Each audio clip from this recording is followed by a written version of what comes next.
Halo semuanya, perkenalkan nama Kurani Sinaga dengan NIM 12333351040 BK Reguler D tahun 2023. Nah, pada video kali ini saya akan menjelaskan tentang cara melakukan uji validitas dan uji reliabilitas menggunakan aplikasi SPSS.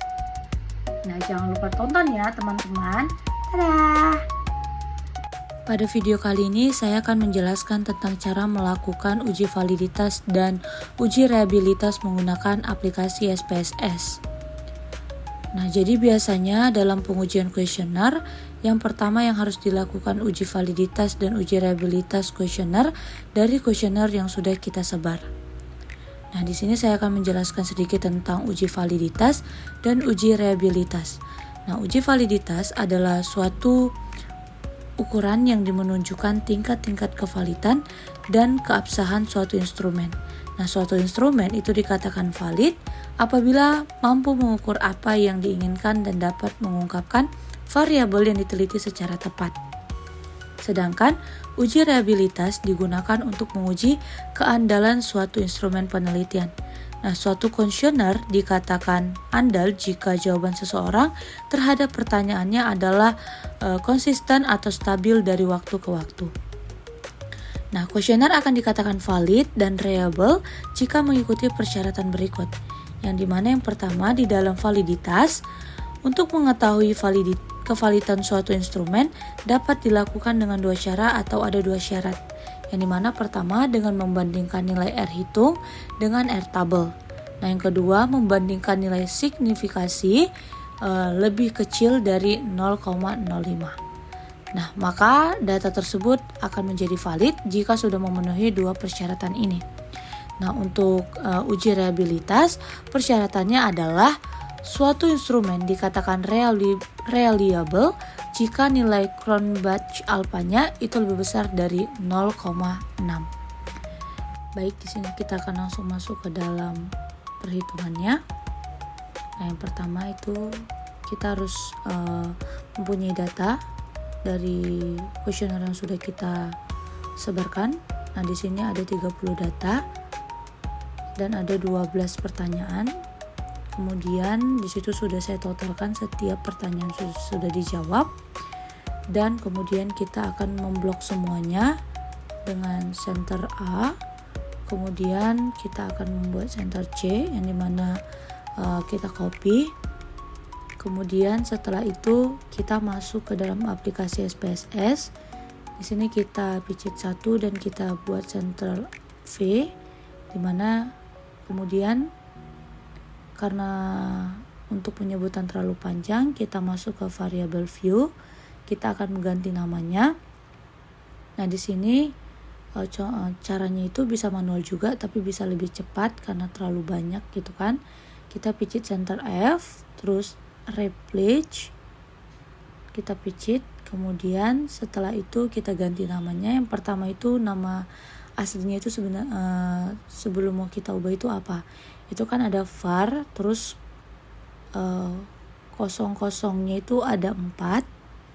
Nah, kemudian kita akan menggantinya dengan apa? Di sini saya akan menggantinya dengan huruf P. Kemudian kita replace all. Kita picit, kemudian ada beberapa bagian yang tidak kena atau tidak masuk. Itu dikarenakan nolnya ada 3. Jadi kita hapus 1 dan sudah.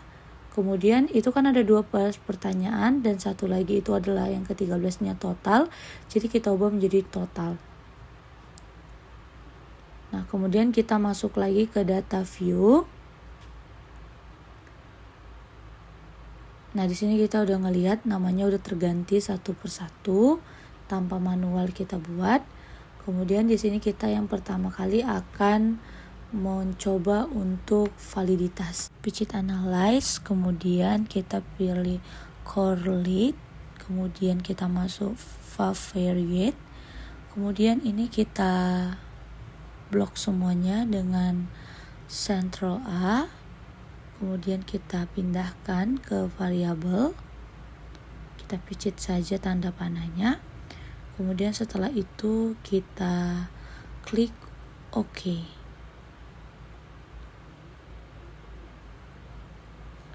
Nah, di sini sudah keluar. Yang pertama itu adalah Pearson correlation. Yang kedua adalah signifikasi. Nah, yang dimana pertama kita mau lihat dia valid atau enggaknya dari yang seperti persyaratan tadi, bahwa kalau dia valid, dimana kita harus membandingkan nilai R hitung dengan nilai R tabelnya. Nah, di sini Pearson correlation-nya itu kita lihat di ujungnya itu ada 0,750. Nah, ini kan ada 30 responden. Nah, jadi kita cocokkan dengan nilai R tabel yang sudah ada, yang mana 30 responden itu adalah 0,361. Nah, ingat ya, 0,361 ditaraf signifikasi 5%. Nah, kemudian kita kembali lagi ke SPSS-nya. Kita lihat bahwa yang pertama itu 0,750. Berarti ini dikatakan valid karena di atas dari 0,361. Nah, kemudian kita cari yang kedua, itu ada 0,79, 0,721, 0,65, 0,763, 0,573, 0,838 dan 0,783. Berarti semuanya masih dikategorikan valid. Kemudian di sini kita melihat nilai signifikasinya, yang dimana seperti yang dipersyaratkan bahwa nilai signifikasinya harus lebih kecil dari 0,05. Nah, kita lihat yang pertama itu signifikasinya itu adalah 0,00.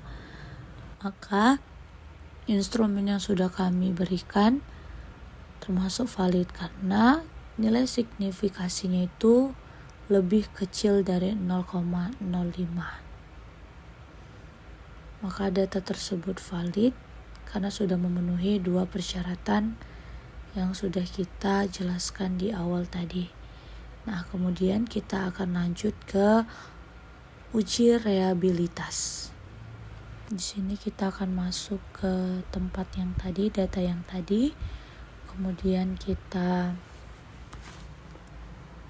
masuk ke untuk uji reliabilitasnya, masuk ke analyze, baru scale, baru reliability analyze. Kemudian kita seperti tadi pindahkan semuanya. Cuman di sini kita tidak usah mengikutkan totalnya, jadi saya pincit dan saya balikan lagi ke tempatnya. Kemudian kita pincit statistik itu. Kemudian kita checklist scale dan if item delay, terus kita jangan lupa masukkan continue. Kemudian modelnya itu alpha dan kita oke kan. Nah, di sini kita bisa lihat reliability statistiknya itu adalah 915 dari 12 pertanyaan. Nah, ini termasuk instrumen kita juga reliabilitas karena di sini dikatakan dalam persyaratannya bahwa instrumen dikatakan reliable jika nilai Cronbach alpha-nya itu lebih besar dari 0,6. Jadi di sini udah 0,915, berarti udah reliable atau reliabilitas. Jadi instrumen yang kami gunakan sudah valid dan sudah reliabilitas.